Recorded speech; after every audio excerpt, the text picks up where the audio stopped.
something and you have a bad quality of life, right? Because you haven't learned it. Can you go through life saying, oh, well, too bad, I've never learned that? So what you learn here at Jericho, if you don't apply it, then whose excuse is it? Your own excuse, right? Alright, so we're going to have a bit of an interactive class. If you want to talk, please just lift your hand so I can see who's talking and I'm not done. Okay. Alright, addiction thinking errors. These things, I don't know why they call them addiction thinking errors, because they're dysfunctional thinking errors. They're not just for addiction, is it? How many of these 36 thinking errors that you've gone through do you see in your own family who have never taken a drug in their lives? Right? These thinking errors were worked out for people in the jails in Texas originally. They thought, why is it that people come to jail and those who come to jail seem to come back time and again? What is the difference? Why are you going to put somebody in jail if they're not going to learn anything? And so this guy went and did a study, and we tweaked it from that into our program because we thought it was a fantastic program. All right. So your addiction thinking errors, you don't really learn anywhere else. So have any of you heard of them before you came here? Not really. But they're relevant if you think about it, because we all seem to suffer from the same dysfunctional thinking because we haven't been taught any better. Am I right? Do you agree? Yes. All right. Are we all there? Criminal. Oh, you're a criminal. Mine says addiction. Oh. Addiction. No, energy. Yeah. The criminal is extremely The right page. No, okay, cool. All right, introduction.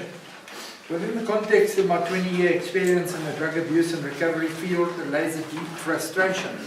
I've been bewildered by the men and women who, while they are on the program, become rigidly religious, but do not continue that same level of commitment when they are released from the center. Any ideas why this is? Who here has been to rehab before? Fair number. Why is it that when you go out of here, you don't continue? Because you do well on the program. Am I right? Eh? You have very few off days, isn't it, in comparison to on days? Am I right? Are you guys alive? Yes. Yes. So why? Why do you think? Is it that when you go out, it takes you a month, 2, 3 months, and you've relapsed? Because some people don't have that background, that backup system. They don't have a support system at home, so they don't have that to help support them. Okay. Don't have a good support system, fair enough. I think it's because when you get out, you start hanging around with the people that use. I don't know. Like you But go why, back to if the you old- go through a 6-month program here, that you haven't changed your mind? Why would you go back to people who are dysfunctional if you learned what dysfunctional behavior is about? If you don't apply everything that you've been taught at Jericho. So it's not applying. Not applying. Of course, 6 months isn't long enough. Do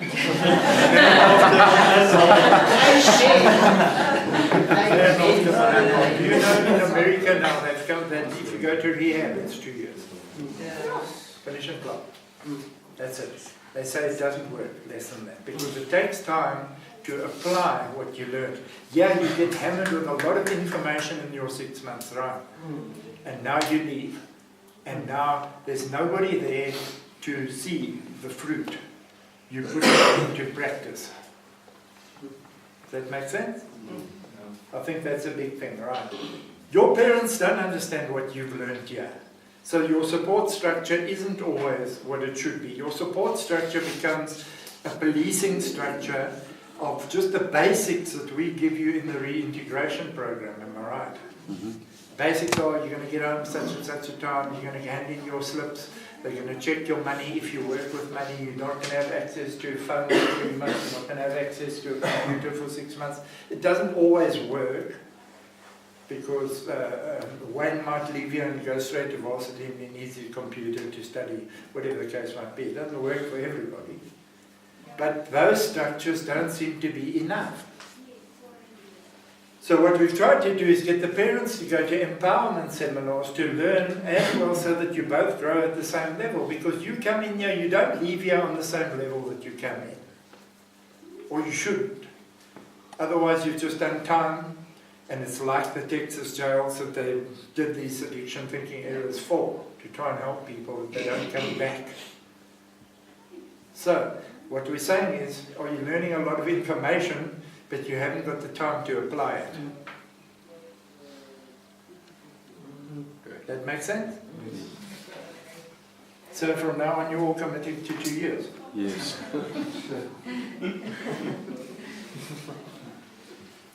Something ominous seems to happen to them somewhere between the times they change into their street clothes and they walk out of the front gate on the day of release. I've tried to explain in normal terms, but it is impossible. On the language of the streets, the world suddenly kicks in, and when they walk out of the center, it is as if, whew, we're free now. If you see this, learning to be, to do according to what Christ did as a jail sentence, you are not going to recover. You're going to walk out of here and you're going to throw all those things off. And you're going to become exactly as you were before. And worse. So it's finish and clock. And guys can testify. There's a couple of guys sitting here, I don't want to embarrass them by naming them, that I know can testify to that. And ladies, I'm sure, can testify to it. It is a lifestyle, isn't it? You are either a Christian who follows the way or you're not. There's no twilight zone. No in between. You are either sold out for Jesus or you're not. Now if you were sold out for Jesus, you'd make mistakes, right? But the proverb says, a righteous man may fall 7 times, but he shall be lifted up. Because we all make mistakes. But when we walk out of here and our mindset goes back to the old, that we fall back into the old routines and the old structures, you are going to use more than you used before you came in here. To get the same high, isn't it? Or you are going to think, I've been here for a year or whatever the case might be, and now I'm going to I can use the same amount as just before I came in here, and your resistance has gone in your OD. Isn't it? So you've got the 2 scenarios. If your thinking is still the same as when it came in here, you've wasted your time. As I said, knowledge, the world says knowledge is power. No, it's not. Fruit of the knowledge is power. If you take that knowledge and you practice it, then it becomes powerful for you, because you will change. Until you decide to do that, you are not. So now you leave here, you go back to your old neighborhood, you see all the same old faces, you haven't got a strategy in place to miss the dealers that are standing by the robots on your way to work. You are setting yourself up. Because the old temptations are all there. Instead of avoiding those and going somewhere else, because you've changed your mind now, you don't want to use, you're serious about it, right? So you do something about it, you go a different route to it. You see what I'm saying? There are structures that you can put in place, but it's up to you. Your thinking has to change. You have to make up your mind, I'm not going back to that lifestyle. What I did in my case was, I used to think of all the people that I've hurt and estranged and broken, in my brokenness of using. And that would be a spur to me to stop, not use. See what I'm saying? You can take good out of bad. Right? But who is the manager of your life? You.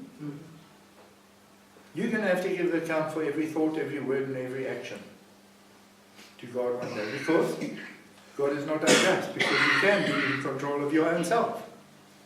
Right? But we are so focused on other people, instead of fixing ourselves, therein lies the problem. Isn't it? And we need to change that. We need to change that. If you do not change that, no one's going to help you. You're going to blame everything and everyone for why you made bad decisions, and you're never going to stop making bad decisions. Whose fault is that? You yourself, me, myself, I. You are. Right? Okay. I've tried to explain in normal terms, but it's impossible. On the... Oh, we've read that, eh? If every resident who made a commitment to Christ during their stay at the centre attended the studies, completed their academic requirements, and were involved in special religious studies, stayed straight and clean, it will only be about 10% of those that start the programs. 10%. Okay, so here's 45 people sitting here. Only 4.5, that would be Wayne. Only 4.5, right? It's shocking, isn't it?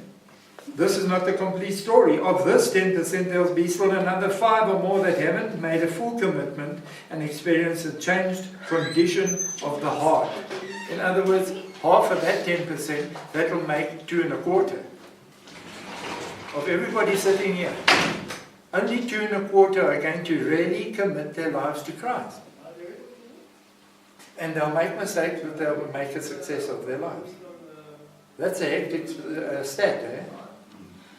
That's a hectic stat, especially for a teacher standing here, teaching daily, preaching weekly, etc., counseling, you know. And that's a stat. Whoa. That's depressing. So wherein lies the issue? Where's the issue? The issue is you sit here with your eyes open, looking at me, but you're not taking it in.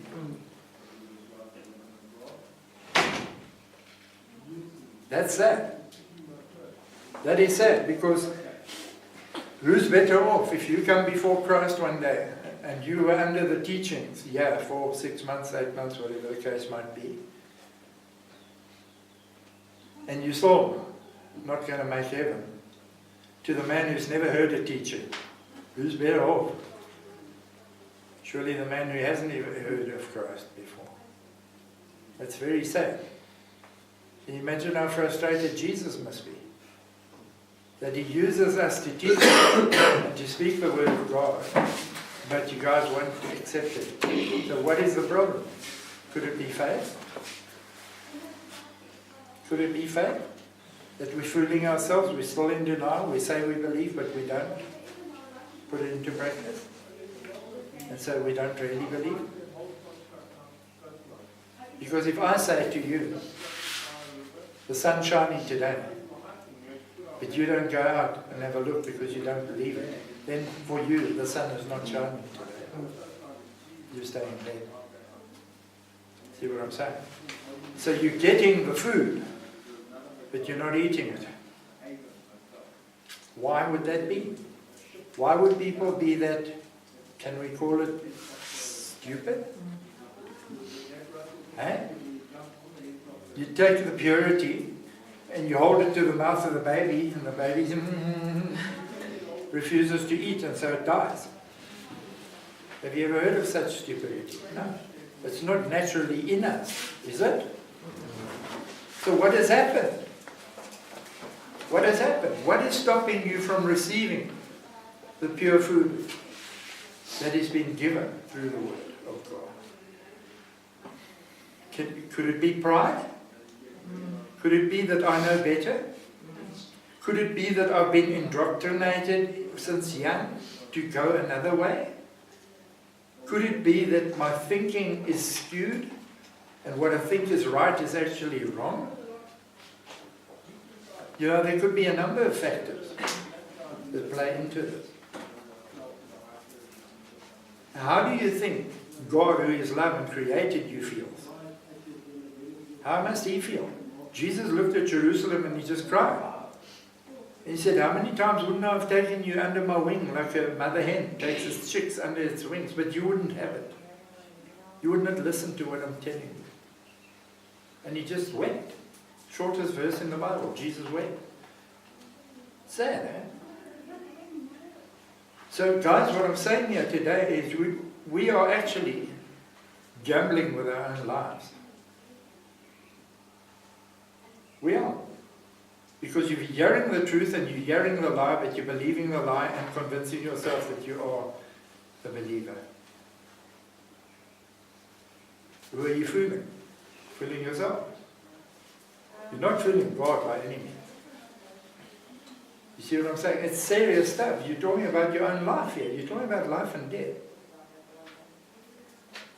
And this doesn't just go for the overcoming drugs, because if you overcome drugs and you're not walking in the Spirit and in truth, then you are still going to replace that with something else.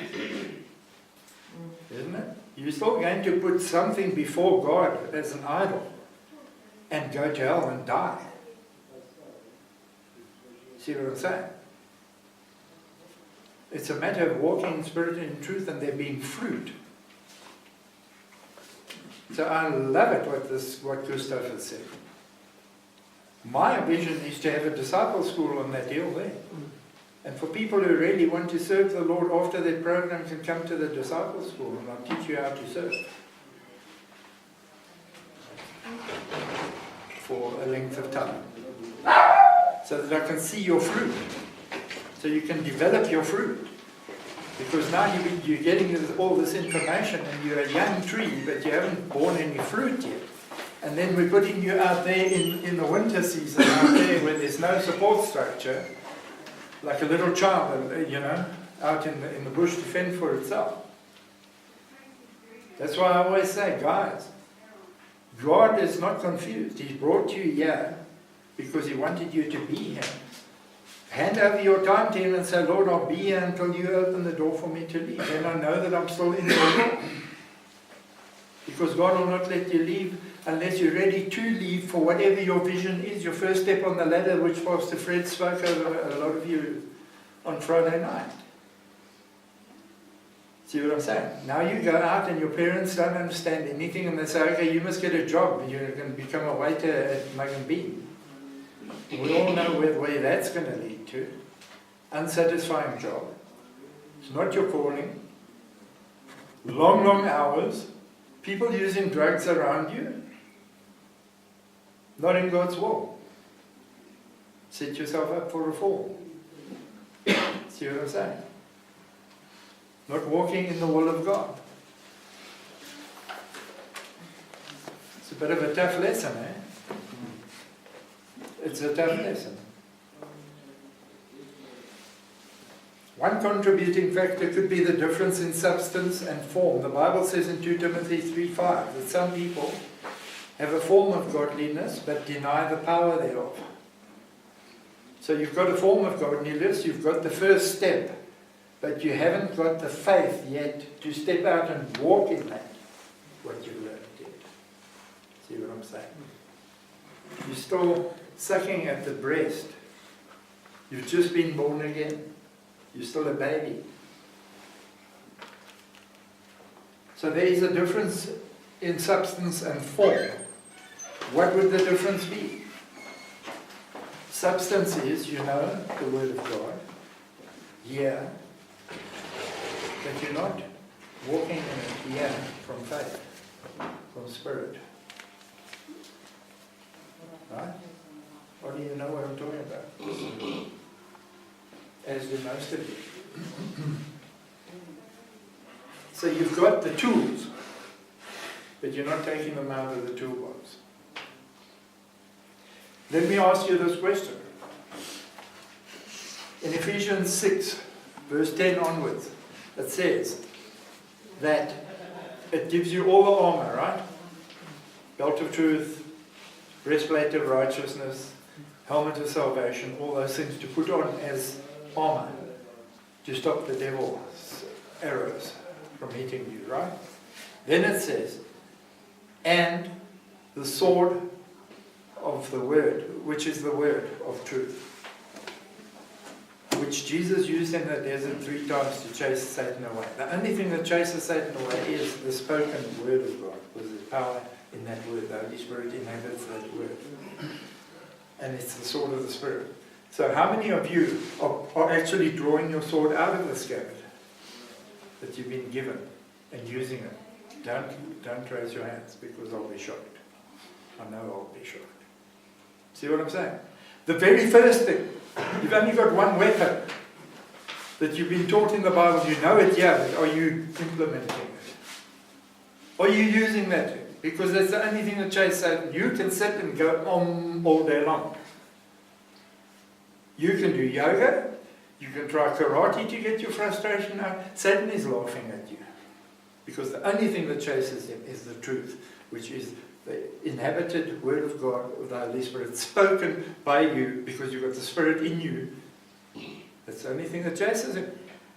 Jesus gave you the example in the desert. Spoke it 3 times, and it says Satan left him for a more opportune time, hoping that he'll have flu, and when he's feeling all down, then he'll come and try again, sort of thing. How many of you guys are implementing that? That's step number 1 of a Christian. You see what I'm saying? You've heard it, but how many of you are applying it? See what I'm saying? There's a difference between substance and form. Form is, you know about it. Substance is, I believe it and I'm doing it. Get behind me, Satan. See what I'm saying? So Satan's clubbing you silly. Some days are good, some days are bad. Same as they always were. What's changed? Nothing. Because the same enemy is clubbing you in the same way. He's got no new tactics. He's been doing it since Adam.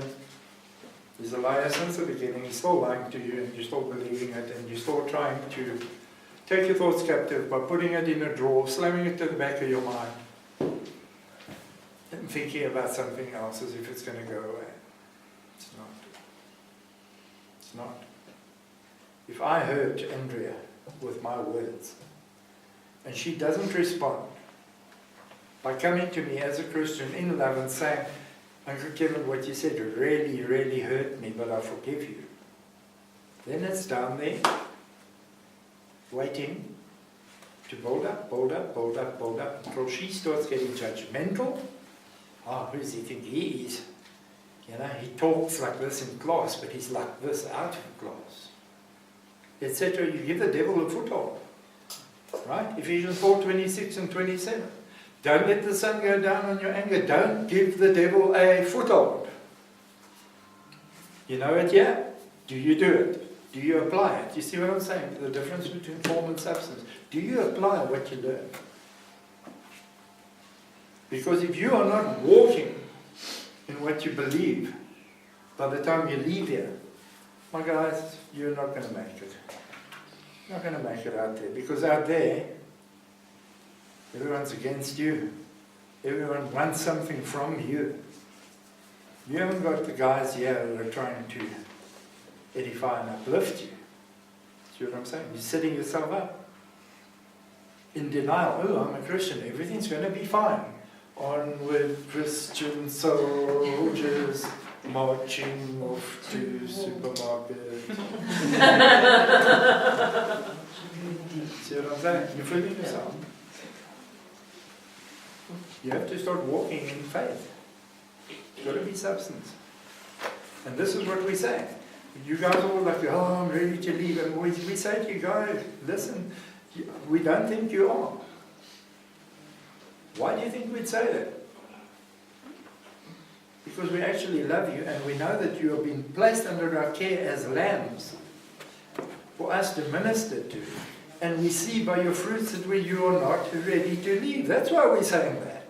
No other reason. No other reason. You've still got stuff to learn. And the only way that I can see that Gordon has learned anything is by what he does. I don't care what he says. That's form. Right? I want to see that he's changed by his fruit, by his actions. And by that I'm going to assess, wow, I think he's ready to leave. You see what I'm saying? And that takes time. Gordon, you've been here a while, mate. You've come a hang of a long way. Had you left after 3 months, do you think you'd have learned what you learned? No. Now you've got a lot more tools that you can go and apply, and you've got a lot more reason to be successful. You see what I'm saying? But we're always in a hurry in this instant society. We don't want to wait for our age. We want it in 2 minutes.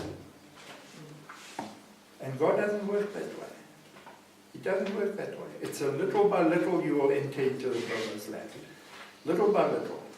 Otherwise you become proud and you fall. And God loves you too much to want you to fall. But you don't want to cooperate. If you're 25 years old, right, that's times 365 days. How much is that? Like about 12,000, somewhere there. A lot.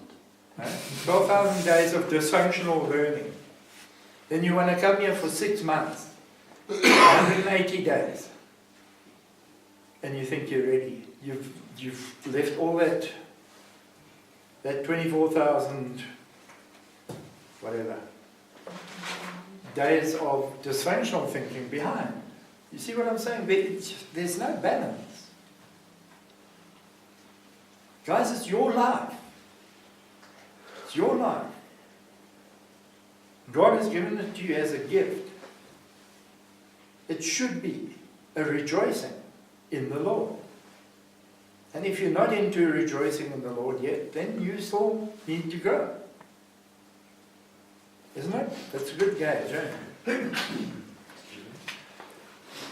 Alright, a bit further down it says the battle is not how one thinks, it's but what one thinks.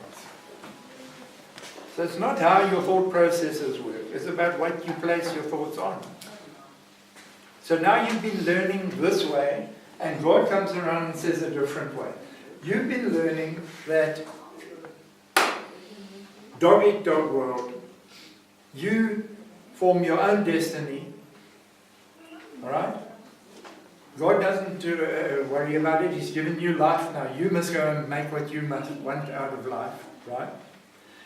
You must jump on your neighbor, you must reach the top, you must make as much money as possible, you must have a holiday house, you must be able to retire at the age of 45. If you've really made it, you know, you'll impress everybody and you're going to be so happy. So if you have spent 45 years kicking and screaming and fighting and clawing to get to the top so you can earn a lot of money, now you've got a lot of money, you've got a lot of things, does that make you happy? No. So, what you believe in then is a lie.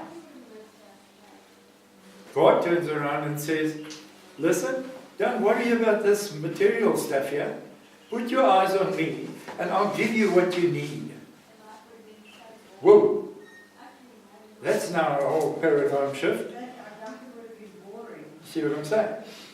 Now to put that into practice, it's like, ooh, I've been in charge my whole life. I've had to fight. Whatever I've got, I've had to manipulate or get or make a plan or, you know, mission, whatever you want to call it. And now suddenly God is saying, listen, trust me. Whoa, but I can't even see this God. How can I trust Him? It takes time. It's a little by little process of stepping out of your comfort zone and saying, oh, God said this, let me try it. Okay, well, it came through. Try it. Okay, now my faith's growing. This stuff actually does work. It's not just, yeah, anymore I can walk in it because I know now that He's done that for me in that instance. When I have to do it again, it's easy because He came through for me there. See what I'm saying? Old man, new man. Form and substance. That takes time, doesn't it? Nobody just believes, oh, shoot, I'm going to walk on water, man. There we go. Is it? Nobody. Not that I know. Maybe when we were high. You see what I'm saying, guys? You need to be open to this, and you need to, I don't want to go so far as to say test God, because God says don't test me. But how are you ever going to grow in faith if you don't test God? Say, Lord, I see this, I do believe it over here, but I'm like, really? I wonder if God's going to do this for little old me? Do I have enough faith? Whatever. You're going to get all these questions, right? Which take away your faith because you're going like this. I believe, I'm not too sure. I believe, I'm not too sure. So what are you going to do? You're going to say, okay, God, I've read this in your word. I've only got so much faith. I'm going to take a chance here. I hope you're going to take it from me. Because if you don't, that's going to help my unbelief. See what I'm saying? So, in a way, you are testing God. Otherwise, you're not going to grow in any faith, is it? Serious this morning, eh? Serious stuff this morning, eh? All right.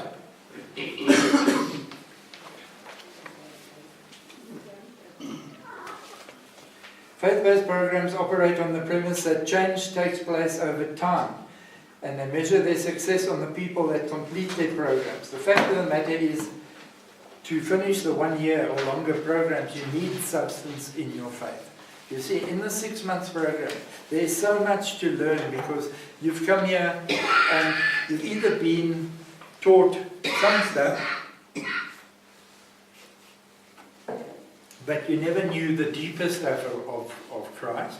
9 times out of 10 now, okay, not across the board. Or you've never read the Bible before already. You've gone to church and you've just heard whatever the pastor tells you.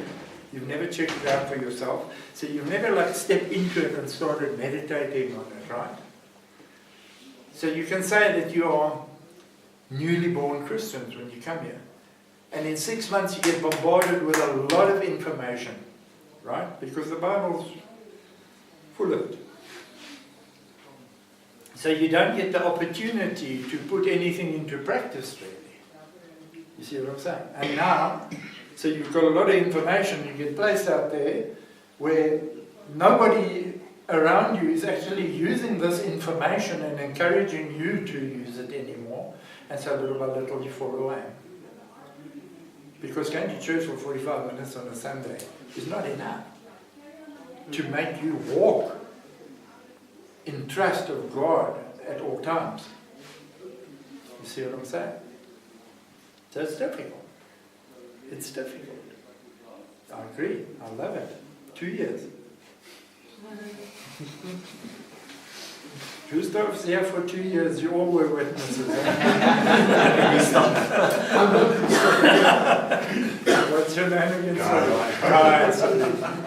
I get confused. You guys came at the same time. Yeah. So Gustav can stay for Gustav.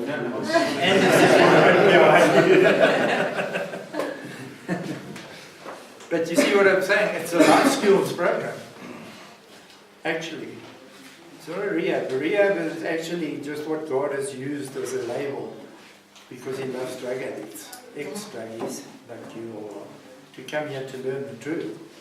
Because you guys are sold out. You guys were sold out for your drugs. You'd be sold out for Him if you actually do decide to serve Him. So Derek always says that if a person does the program until we're satisfied that he leaves, our success rate is 100%. Unfortunately, that happens very seldom. Very seldom. So a lot of you guys think, okay, so these guys who've completed their programs and now volunteer. That's because they don't have anywhere to go. Of course they've got somewhere to go. They realize that they're not strong enough to leave.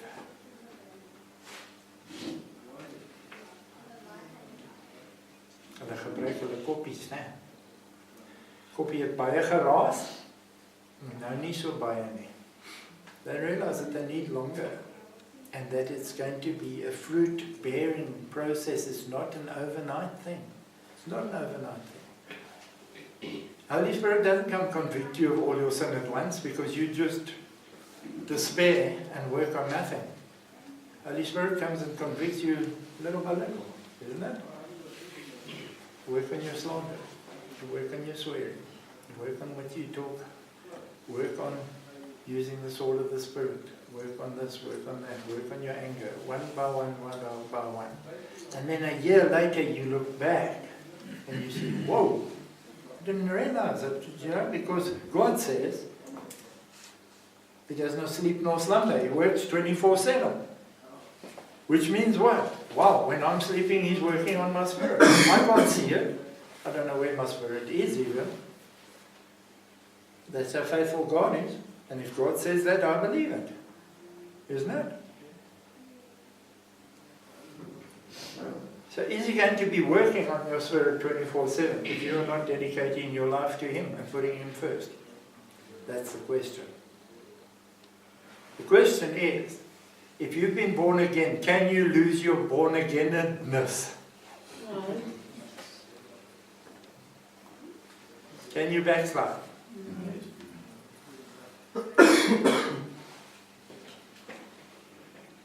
Can your Holy Spirit be taken away from you? Yes, because Paul says that if you have tasted the goodness of the Spirit of God and you fall away, how shall you be saved?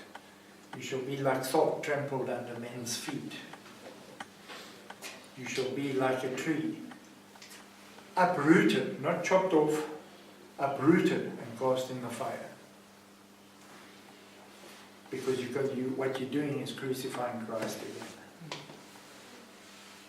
You crucified to save you, you backslid. It says, how can the salt be made salty again? Scary stuff. Scary stuff. All right. Wow. Okay. We realize that our 6-month program falls way short of the required time to accomplish the change needed to stay clean and live a prosperous and successful life. You can come clean. You can stay clean. That's not the issue. The issue is, why were you using it in the first place? Have those issues been dealt with? Because if they haven't, I guarantee you, if I stay clean and I'm not a Christian, it will manifest in a different way. Maybe lust, I start sleeping around with a chick, or whatever the case may be. I might become a workaholic. I work until 10, 11 at night. I just can't help myself. I've got to become a success. Your direction will just change. Your focus will just change to something else. But you'll still be dysfunctional if you don't deal with the issues itself. And this is why we say, get real in your counseling. Real, I'm not going to judge you. What you've done, you're still appies compared to me in 35 years of drugging. You guys are still learning, man. You know what I mean? What you've done, I've done. Been there, done that. Got the t-shirt. Yeah. So, am I going to judge you when I did the exact same thing? No, I'm going to glorify Jesus who saved me and forgave me for all that stuff and tell you that you can do it too, isn't it? But I can only do that if you bring it up. See what I'm saying?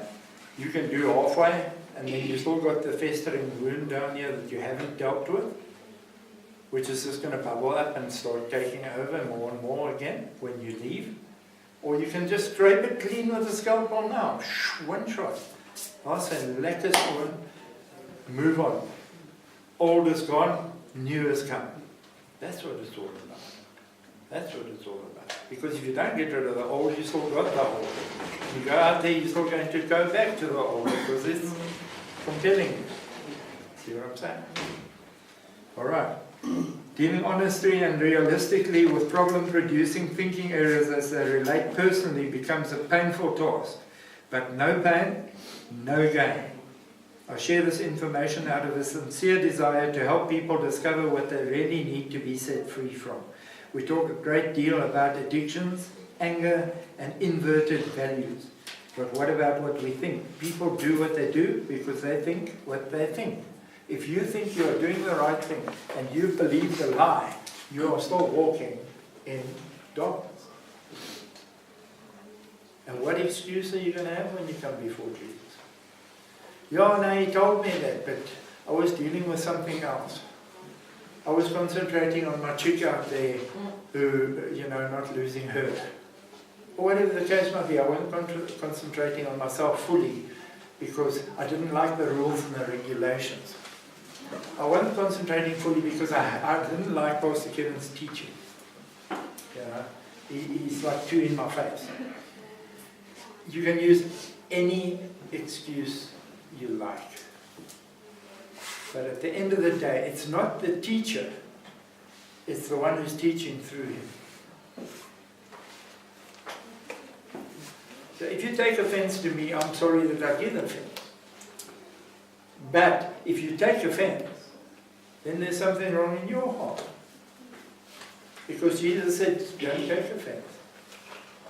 It's not about you. It's about Jesus. See what I'm saying? So God will use that. God will use my flaws to hone you, to see the problem in your heart. Because you can't change Pastor Kevin. You can come to him and say, look, what you said offended me. And we sort it out as Christians, which is what you should do. Because now you believe in the Word of God, and that's what the Word of God says. Whereas before you used to run away and get all angry and isolate yourself and get bitter and sarcastic and start slandering and start thinking all kinds of horrible stuff, and then you go and use because that was a lack of excuse. Isn't it? Oh, you hurt me. Yes, let me go and use. Let me just forget for a little while. You've got to change that way of thinking. The only way it's going to work is when if you start doing what the Word says, go and make peace. Blessed are the peacemakers. See what I'm saying? So there's a lot of work, eh? So I encourage you guys, please, man. It's your life. It's your life. Do you want to walk around with all the baggage that you have got for the rest of your life? Because you will, and you'll add more. Because of the baggage attracts more baggage. It's like a snowball. It just gets bigger and bigger and bigger. And when you're going to hit like 90, you're going to be with a stick under all your baggage and bitterness. Amen. Who wants to live like that? Just take it and give it, man. Leave it at the cross. It's your life. How are you going to be joyful if you're depressed? How are you going to be happy when you're slandering other people? You're looking at the negative and you're talking negative. How can you be happy? See what I'm saying? You've got to think what you're doing. Think about what you think about. I think that's Joyce Meyer, eh? Mm-hmm. See what I'm saying? It's your life, guys.